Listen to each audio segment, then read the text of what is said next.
95.3 WBCK now presents Coach's Corner, live from Lakeview Ford.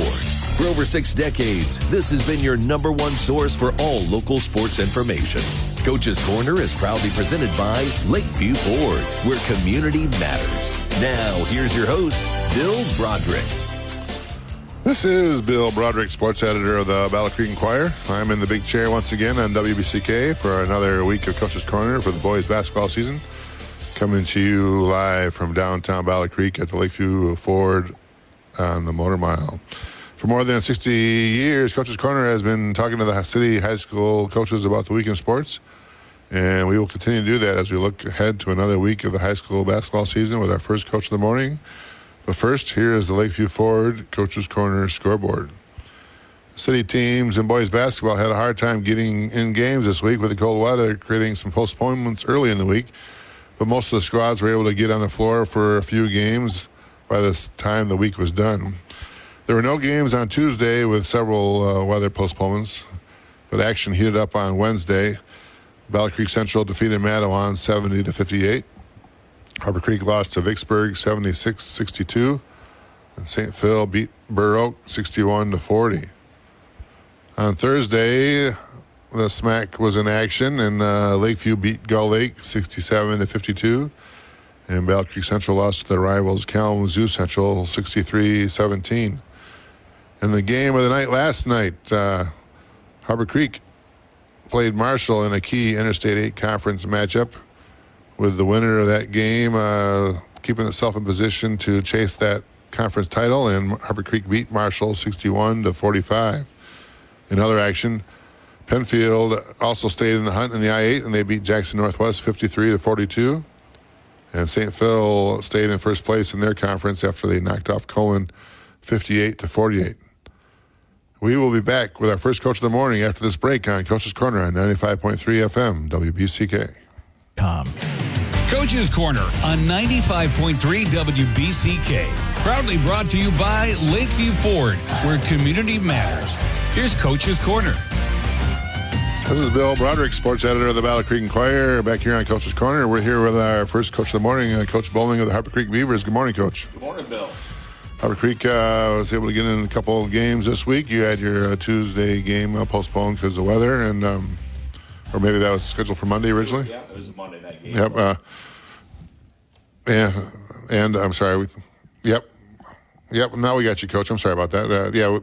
Harbor Creek was playing, supposed to play on Monday, and now they're playing on, they played on Wednesday. And you had a game against Vicksburg, and that's a team you're going to probably see in the districts, I think. Yeah, they're in our district. So we kind of got to get a little scouting report on them. We kind of battled some bugs all week with some illness.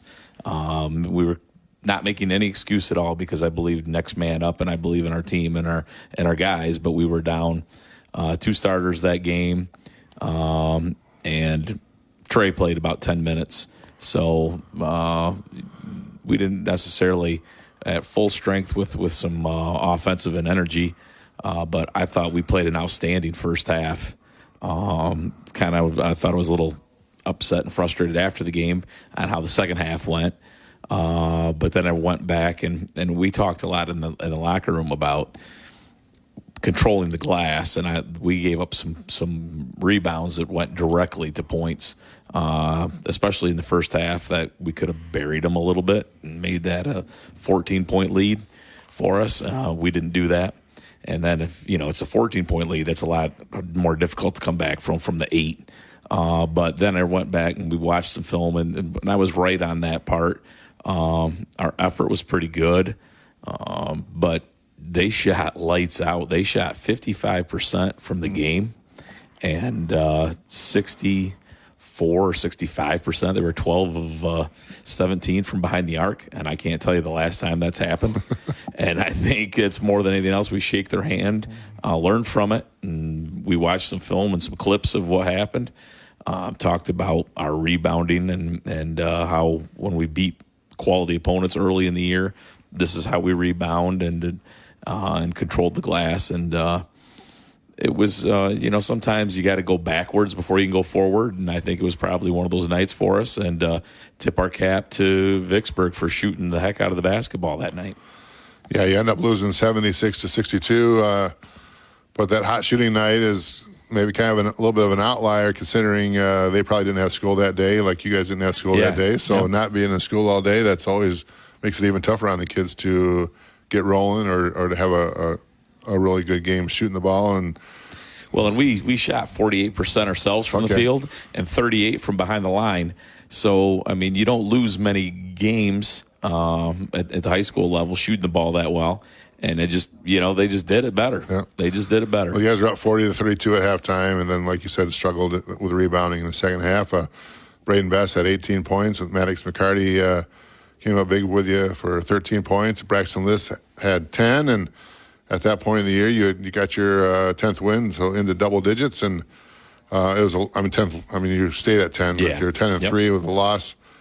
But maybe you learned some things from that game in terms of that rebounding, because as we saw last night, and you and I talked about, you guys had one of your best rebounding performances last night when you played Marshall, and that was the big key of the game, forcing them into shots that they didn't want, and then you guys cleaning up the ball off the glass, and you came up with a huge Interstate 8 Conference 61-45 win over your rivals. So. You nailed it right there. I mean, how we played and defended. But really how we were just, I mean, I said it in the paper, but we were men on the glass last night, and we were undersized basically at every spot. And it didn't phase how our effort and our positioning and our physicality. And when we can rebound the basketball like that, that elevates our team from being a good team to a pretty darn or a potentially great team. And that's what we did. That's if we want to stay in this thing and compete. And compete at a high level, that's what we have to do. And I was very proud of them for stepping up and taking that challenge and answering the bell last night. That win over Marshall put you at 5-2 in the league. It put you one game behind Coldwater. We saw Coldwater had a close game against against the Hastings team that's kind of on the bottom of the conference right now. Coldwater won by 3, and so they stayed in first place with only one loss. You guys lost to Coldwater earlier in the season, so you have to maybe make up that later in the season to kind of catch them in the standings. But staying at 5-2 was huge, and Marshall takes a step back at 3-3, so the conference race kind of goes down the road, and it's going to get tight going down the rest of the season. It's going to get a lot interesting, and it's even more interesting when you're in contention. Is that right? Oh, yeah, yep, absolutely. I mean, there's every night you never know what can happen, but we control what's in our hands and how we play. So we got to be able to just take that next step and control what we can control on our end. We talked a little bit last night about how you opened the conference season with a loss to Marshall. So that this kind of got a little payback with that. And that's a nice thing to have. And when you're playing that rivalry game, Harbor Creek Marshall, as it was, but you mentioned last night that more to do with the standings than just whoever you were playing that night, you had to get a win. Absolutely. I mean, we really kind of, I look at it and look at the situation. Marshall is a great team, rivalry game, but we don't really talk too much about the rivalry. That kind of is enough about itself. And what I've kind of learned through the years, too, especially of late, is that, you look at the whole Michigan-Ohio State thing, and that just gets too big, and I think this, sometimes there's too much and too much pressure. You just got to go play basketball. And, I kind of try to downplay a little bit of that and take some pressure off. Just go play. And that's the attitude that we took. But we took knowing what's at stake, big picture, more of than we, hey, we're at Marshall. It could have been anybody last night, and I think we would have came out with that same kind of fire and that same kind of effort. And we just got to make sure our leaders, the kids that are leaders on our team, do that every league game from this point forward. It was a back-and-forth game in the first quarter, 13-9. Harbor Creek led after the opening period.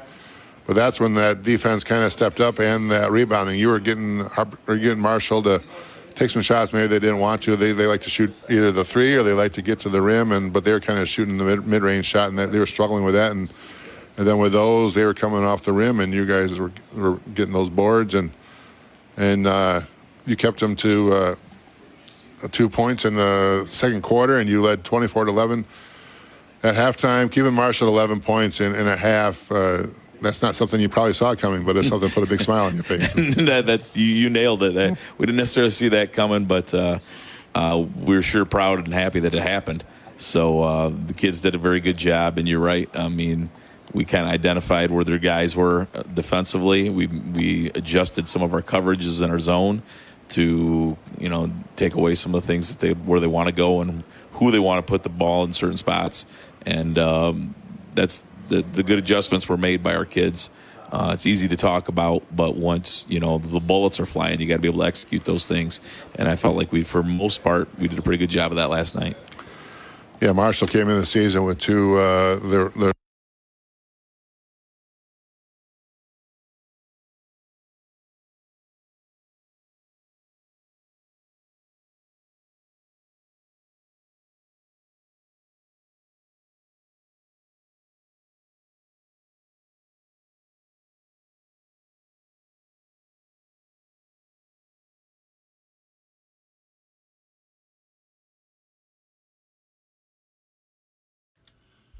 95.3 WBCK. We are suffering some technical difficulties with Coach's Corner, so we'll try to get this going, and we'll be back with Coach's Corner in just a bit.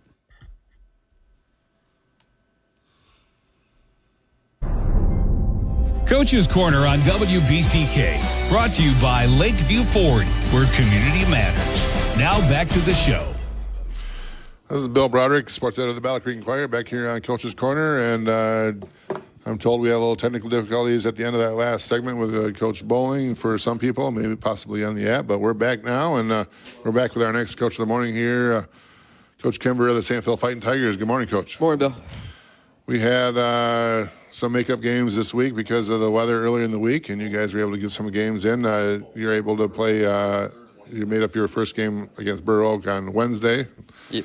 And I came up with a big win. You're playing a tough schedule this week, and against Burr Oak and Colin, a couple of teams that are chasing you, and you took care of business.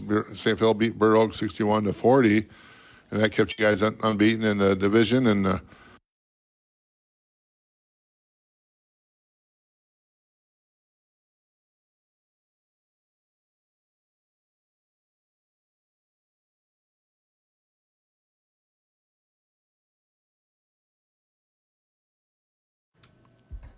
95.3 WBCK. Once again, we lost Bill Broderick, so we'll have to try to reconnect. And until that time, we'll play another little goodie for you.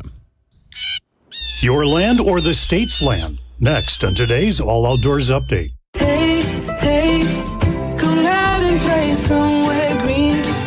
On a sunny day, we can run and shout hooray. It's more fun than I can say. Hey, hey, hey, hey, come out and play. Here in Michigan, just about any day is a great day to come out and play. A reminder from the folks at MParks, the Michigan Recreation and Park Association. The recent posting of state land for a solar project lease option has a lot of people past the point of being upset. State Representative Ken Borton explains the Gaylord Area Public Lands lease offering from the Michigan Department of Natural Resources came as a surprise and a bit of a shock. They're not focused on the forest. They're not focused on the environment at all. They're focused on one thing, and that's how they can raise money. There's conflicting information about whether that proposed lease of state land for a solar array was already a done deal before word of it got out in the open. For elected leaders like Borton, this kind of thing needs to be closely reviewed. They have forgotten just exactly what the people of Michigan originally hired them for, and that was to protect our environment and protect our resources. That just doesn't seem to be a priority for them anymore. We've linked to information about this controversy at alloutdoorsupdate.com. It may be an issue for a while.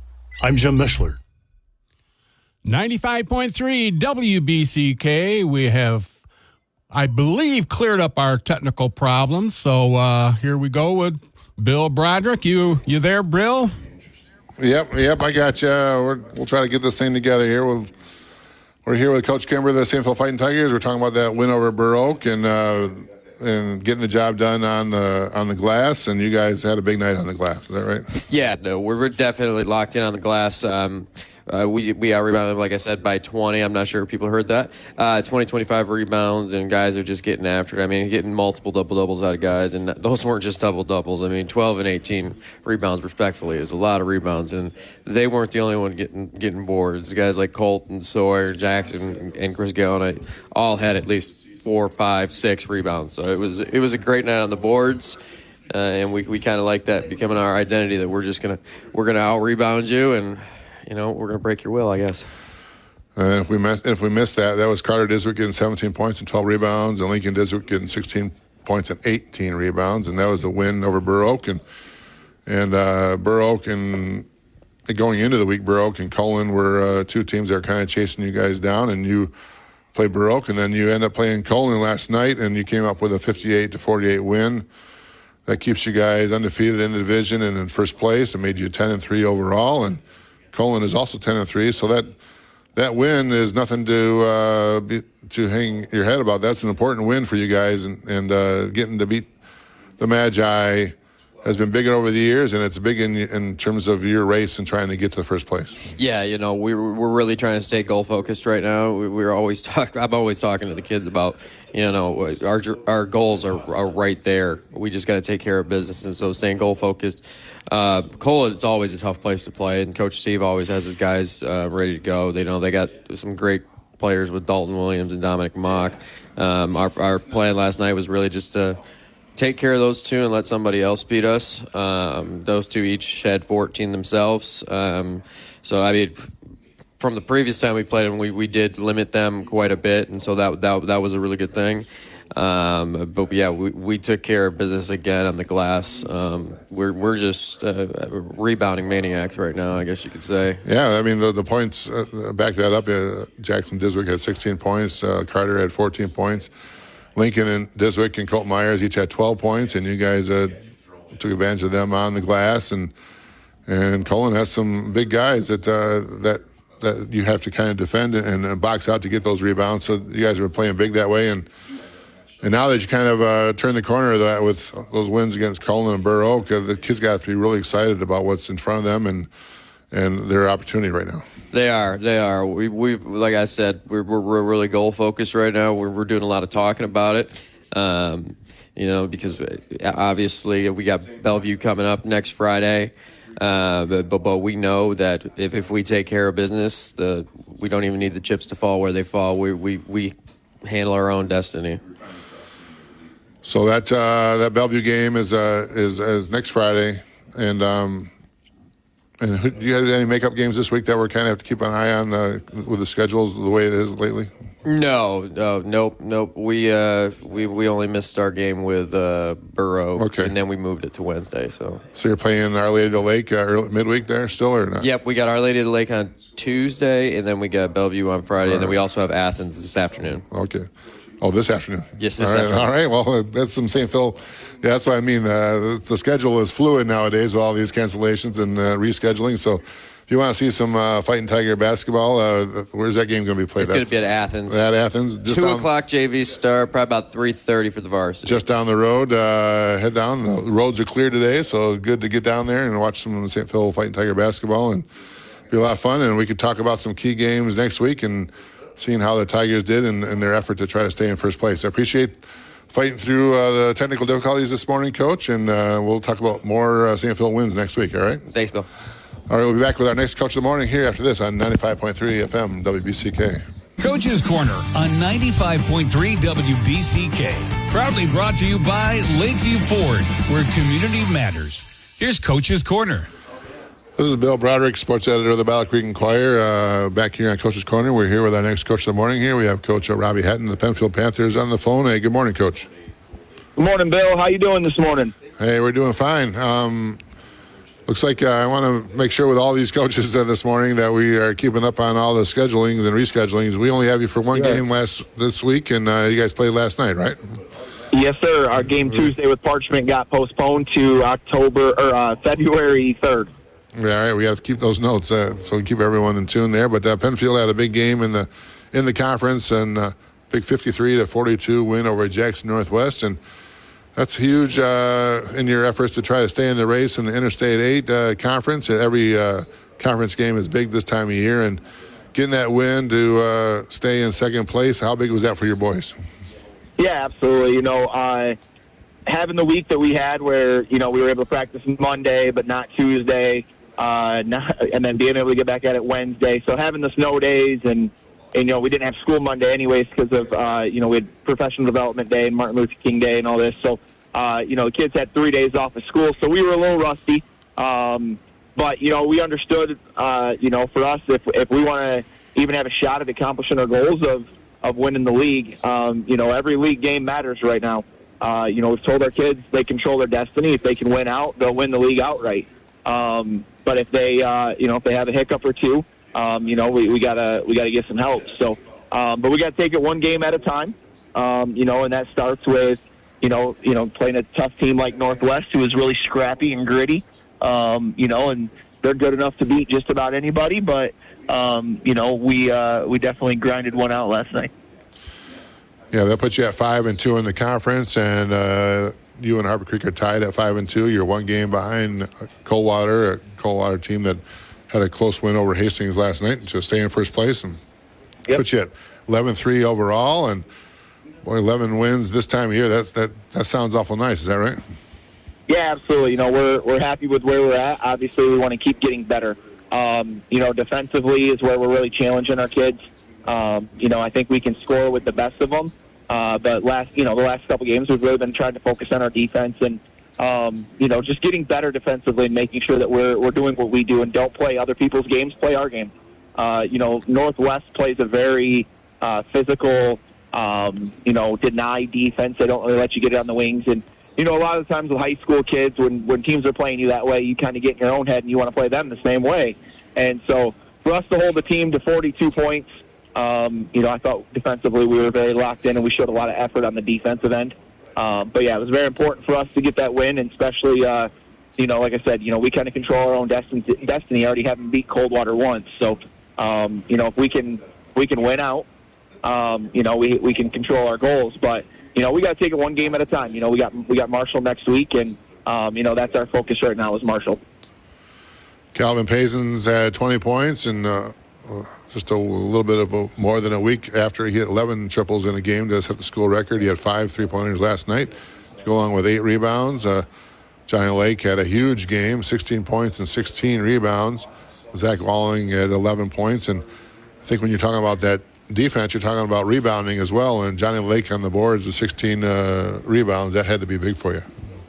Yeah, absolutely. You know, the thing I love about Johnny Lake is, you know, even last night after the game, he was just upset. You know, he didn't really get going offensively until the fourth quarter. You know, he kind of let Northwest height kind of get in his head a little bit. You know, and it just reminded him that I think Johnny Lake's probably one of the best players in this area, but he's got to believe it. So fourth quarter, he really came on and got us some big buckets and, you know, went over the both of the Cooper kids that are both, you know, 6'8", 6'9", you know, so be able to get those points there. But, yeah, he was he was a man on the rebounds, and, you know, the thing I love about Johnny is he's always trying to be the best. He always wants to make sure he's playing at the highest level. And, you know, so definitely some room to grow there. And, you know, I think, you know, he showed a lot of maturity last night, you know, at the end of the game, being able to control the ball, not force things. And, you know, I was really proud of him for that. And then, you know, obviously Calvin, you know, hitting the threes. You know, he got into some foul trouble. So he had to sit most of the third, so they kind of slowed him down a little bit. But then in the fourth quarter, he came out again, and, you know, he hit 2 threes in the fourth. They kind of put the dagger in it. You know, and then Zach's a great shooter. And, you know, and Brevin Bailey, you know, he didn't score last night, but, you know, Brevin's one of our kids that are, you know, we call him our stat sheet filler. He fills it up in a lot of different areas and does a lot of good things for us. But, you know, ultimately last night, Bill, we had some foul trouble in the third quarter, and, you know, and we you know, we had some moments where our kids weren't playing the best, and our back four of our rotation of Peyton Merlington, Brady Conley, Evan Lampert, and Tommy Wright came in and absolutely sparked us. You know, Northwest went 7 minutes without a bucket, and that was because of that group came in and just shut them down defensively and, you know, really brought the energy level for us and kind of really sparked us to a win last night. You know, and maybe, you know, those kids haven't been playing a ton lately, but, they got in last night and played a nice, 6 to 7 minutes in that second half, and that really sparked us to a victory. And on our original schedule, and we've been checking with everybody this morning, we have you playing at Marshall, like you said, on Friday at Marshall. Do you have a makeup game during the week at all, or do you have any other games going on during the week? That's just Friday. So you have all week to get ready for Marshall, which that'll be a big game for next week. Yep. Marshall slipped a game behind both you and Harbor Creek last night with that loss. They're looking to get back in the race. They're going to have to knock off some people to do that themselves and take care of their own business. But if you can match up with Marshall and get that victory, you put yourself in a good spot. What did you learn from the first time when you played Marshall that you maybe can use this time around?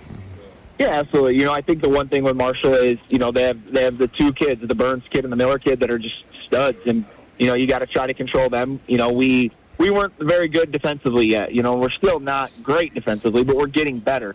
We played a lot of one-on-one ball against Marshall.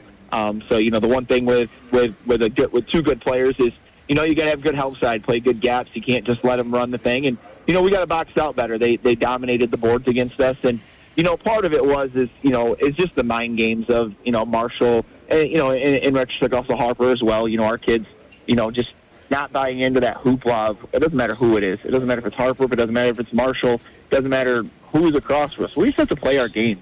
And that's kind of where we were at with Marshall last time, is we played into their system. We didn't really try to run. Marshall took the air out of the ball. We've got to be able to run, and move the ball around. And, and obviously, teams are starting to scout Calvin a little bit, and, they're doing a lot of face guarding on him, which is fine. We'll get him open otherwise. But then you pick your poison.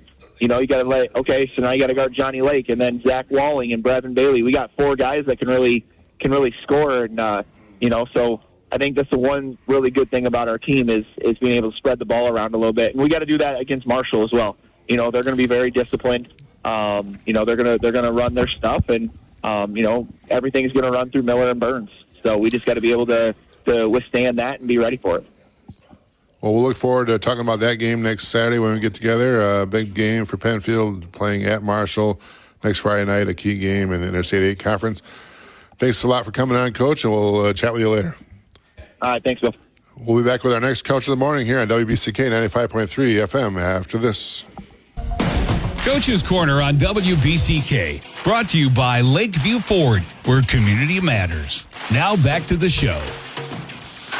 This is Bill Broderick, sports editor of the Valley Creek Enquirer, back here with our next Coach of the Morning here with Coach Wickman of the Lakeview Spartans. Good morning, Coach. Good morning, Bill. How are you today? We're doing great. Good. Lakeview found itself, along with everyone else, having a limited schedule this week because of the weather and a limited time in the gym because of missing practice and school. But you got your win on Thursday night. You beat Gull Lake 67-52, and that keeps the train rolling for now and get you guys at 7-6. And tell us about how you guys kind of jumped on them early. You led 31-22 at halftime. Yeah, we didn't really jump on them early as much as just kind of methodically pulled away in the first half. I mean, they had a kid that caught on fire in the first quarter, scored 13 points by himself. And so we had to do something about that. And then when we kind of turned that faucet off and got our fast break going, got some turnovers from them and rebounded. I mean, they shot a ton of threes. And so those are always going to be long rebounds, which can lead to fast breaks. So as long as you block out the shooter and block out your guards have to rebound on those types of nights. So once we figured out the rebounding situation, then we could get out and run, and we just kind of methodically pulled away from them as the game wore on. Yeah, Gavin Markuki had 24 points for Gull Lake, including those 4 triples, and he's their one guy that's consistently scores for them. And like you said, if he gets off a little bit, you're in trouble. But shutting him down maybe in the second half was big for you guys. And then your kids all stepped up. Tavon Newton had one of his better games this season. He had team high 18 points, and LeBron Campbell and Jackson Hardy had 12 points. Braden McGill had 11 points. Braden had 9 rebounds himself. Campbell had 8 rebounds. That's what you're talking about, those guards getting those rebounds and starting the break. He had also 8 assists, so a well-rounded game for LeBron, almost a triple-double. So, but Tavon is a guy that you're always looking for that extra scorer throughout the season, and finding out who it is on a given night, and he was that guy that night, right? Yeah, Tay was very, very good on Thursday. He went to the hole a lot, and I think every shot he took was within 5 feet, which is what that's what he's good at. So that's what we want him to do, and as he gets older and plays a little more and practices more, his shot will come along. But right now his strength is to get into the paint. He's a really good rebounder. He's a very good athlete. He's a very good defender, and he doesn't always score. But he got the he kind of was our momentum guy, to be quite honest. Offensively, he got us going with a couple buckets in the second quarter, and then he came in the third quarter and really kind of, I think he might have had 6 or 8 points in the third quarter. So really good offensive night for him. He always plays good defense and rebounds real well, and I'm really happy for Tay because he works hard. He's a hard-working man. 4 players in double figures for you. That way, balanced scoring is what you have to like to see. What about the offensive philosophy that night against Gull Lake that kind of gave you that chance to get those 4 guys in double figures? So. A lot of it was breakouts. A lot of it was our transition game, and whoever was the last guy before the basket was getting the layups. And I think LeBron had he had 3 or 4 passes that normal people don't make. They don't see it, and they don't have the ability to make that pass. And he was on the money, and he probably could have had. Well, I don't say probably. I know he could have had 4 more assists. If we catch the ball or we make the layup. Right. So in that respect, I think he. You look at his all around game on Thursday with 12 points, you said? 12 points, 8 rebounds, 8 assists. Yeah. And so he could have had a triple-double. I mean, there's a couple times where, we caught the ball and missed the layup or whatever. So long story short is, I mean, as he plays that kind of a well-rounded game, I think it makes us hard to guard, and I think that opens up Jackson inside, it opens up Braden inside, and allows them to get their hand on the ball and keeps them engaged offensively, because we need them to be engaged offensively so they want to play defense and they want to rebound. And I think between the 2 of them, they were like 23 points and 15 or 16 rebounds. So, and that's kind of what we've been shooting for with them all year long. And they're, we have an assistant that came in. He's our 8th grade coach, and then he comes in and works with our bigs when his season's over. And Brian Mueller, and he's done a great job with those dudes, because ever since he's been in our gym, they've been improving every single game. And I think just being able to give them that constant attention of somebody watching them and having expectations for them has kind of, the light bulb kind of went on for those 2 guys. And so we're heading in the right direction. I'm pretty happy at this point with where we're heading, and we'll see what happens. You have a big week. It's going to be playing some good basketball because you have a big week ahead of you. A couple SMAC East Division games back-to-back here. You're playing at Loy Norix midweek, and then you're playing at Kalamazoo Central, both on the road, both big games. You guys are the defending division champs, and to have a chance to defend that title, you have to get some wins this week to kind of take care of your own business, right? Yeah, for sure. And that, we do bring that up. I mean, whenever we have a division game, we always talk about we are the defending division champs, and we want to keep that title. We're 1 game out right now, and obviously going over to Norix will not be an easy task. They're a quality team. They're playing well. And then obviously Friday night at K Central, who's in the lead for the league right now, it is a big game too. So it's probably at this point in the season, biggest week of the season as far as 2 games in 1 week. It's not very often that we play 2 division games in 1 week. In fact, I don't know that we ever do that. Right? And I don't know there's a quirk in the schedule, because we've played Gull Lake already twice, but we haven't played Norix at all yet. And so I don't know how that happened. But so, we'll get after it Monday and try to get over to Norix and stay 1 game behind and see what happens Friday. There'll be a couple big games for the Spartans, a big week ahead of them, and maybe a lot of excitement to talk about when we get together next Saturday for another week of Coach's Corner. Thanks a lot, Coach, for coming on down. Thanks, Bill. We'll be back with our next Coach of the Morning here on WBCK 95.3 FM after this. on 95.3 WBCK. Proudly brought to you by Lakeview Ford, where community matters. Here's Coach's Corner. This is Bill Broderick, sports editor of the Battle Creek Enquirer, back here on Coach's Corner. We're here with our next coach of the morning, and we have Coach Durant Crum of the Battle Creek Central Bearcats on the phone with us. Good morning, Coach. Good morning, Bill. How are you? We're doing real well. Thanks for joining us this morning. We have a couple games to talk about for the Bearcats. It was tough to get some games in this week with all the postponements and no school and here and there, but you were able to do that. You had a makeup game on Wednesday, and you played Mattawan, and you came up with a big win for the Bearcats, won 70-58. Every win is big for you guys when those come around, and try to gain that confidence and to kind of grow as a team like you've been wanting to all year. And talk about the importance of getting that win, and hopefully that can build for the future for you guys. Yeah, well, as you said, Bill, it was good to get the win. It helps the guys. Just kind of reinforces that if we, play together and execute our game plan going into some of these games, then we give ourselves a chance to win. And fortunately enough, we played well enough at Mattawan. Even though we had to go in overtime, we played well enough to come away with the victory. Yeah, that game tied 53-53 at the end of regulation. But you guys got busy in overtime there, held them to just 5 points, and then you guys kind of went off with 17 points to yourself. What happened in overtime that kind of turned the switch for you? Well, actually, to end regulation, we had a 2-point lead, and actually on the inbounds play with 30 seconds or so, threw the ball away, gave Mattawan the ball, and they went down and scored. They sent it in overtime. So going into overtime, we were feeling like the guys were feeling like, we let that get away. The game should be over, and now we have to go out and fight for the overtime period. Warren played really well, Jaden, in the overtime period. I think he may have had 10 points himself in the overtime period. So that was big for us.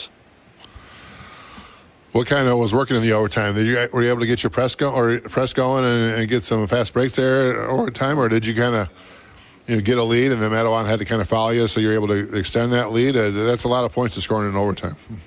Yeah, well, the second half, actually, third and fourth quarter, we were able to apply pressure that forced their hand quite a bit. They turned the ball over, 4, 5, 6 times, almost in a row, it seemed like. So that was big in the fourth quarter, and then also helped us out in the overtime period. Jeremiah Warren led you scoring with 18, Jarrell Bradley at 15, and one of your newcomers, Lee Campbell, had 11. And you and I talked about that after that Lakeview game, that you're looking for some kids to kind of step up. Anyone who wants to kind of step up and get some playing time and can contribute to the team, you're open to that. And did you see some of that against Mattawan? Some guys kind of stepping up and with the opportunities to play and take advantage of that? Oh yeah. The other guys that we're allowing to come up and play some quarters on varsity have really played hard and have gone out during the game and had positive impacts, whether it was scoring a bucket here or there, playing some pretty good defense, just energize a little different energy that they're bringing to the equation, which we're happy about, and hopefully that will continue. Then you turn the page, and then you had a game against your rival Kalamazoo Central last night in SMAC East Division play, and Kalamazoo Central kind of got on a roll, and they came away with a 63-17 win. Kalamazoo Central is in first place in the division at 5-0, and they're 10-2 overall, one of the top teams in the region, and they're always a tough team to play.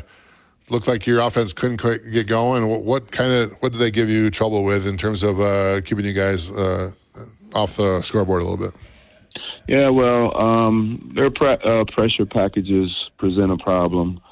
for us. We've struggled all year to handle, good man-to-man pressure defense, and that pretty much was the story against K Central. They're going to come with both guns a-blazing, and you have to be able to handle that pressure that they bring to the table, and we did not. We played a fairly decent first half. As far as I think the second quarter for them, they didn't do a whole lot of damage. I think we only gave up 7 points in the second half. We were in a couple zone packages to try to slow them down and keep ourselves in the game, but they really came out in the third quarter and turned the heat up, and they had a big third quarter. I think 30 points they scored in the third quarter. So we turn the page and we get ready for next week. And according to the official preseason schedule, you have a couple games. You play at Sturgis early in the week, and then you have a Smack East Division game at Loy Norix late in the week. Any makeup games this week we have to tell listeners about over those two? Still no news on any of the games that were postponed as far as being rescheduled at this point. Next week looks like just those two games. So on the road for both games at Sturgis, that's always a tough trip down south at play and a tough gym to shoot in, and then playing at Loy Norix, a key game, a little bit of a rivalry in the division between you two schools, and talk about the opportunities to try to get better this week and against those two teams, and what that has in front of you guys. Yeah, well, we're looking at practice every day with the goal of getting better.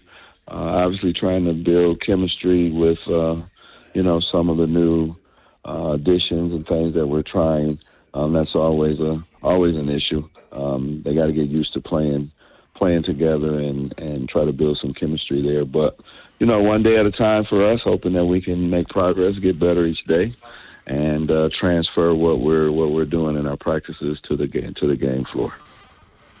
And you saw Loy Norix earlier in the year. What do you remember from playing that game earlier in the year, and what can help with that? Oh, actually, we'll talk about Loy Norix a little bit more next week when maybe it'll be a Bearcat win when we get back together next Saturday on Coach's Corner. I appreciate you, Coach, calling in this morning and for joining us. Okay. Thanks, Bill. Thanks a lot, Coach. Yep. And that's it for Coach's Corner for this Saturday. We'll be back with all the coaches next Saturday for another big week of high school basketball here. Thanks for joining us on WBCK 95.3 FM.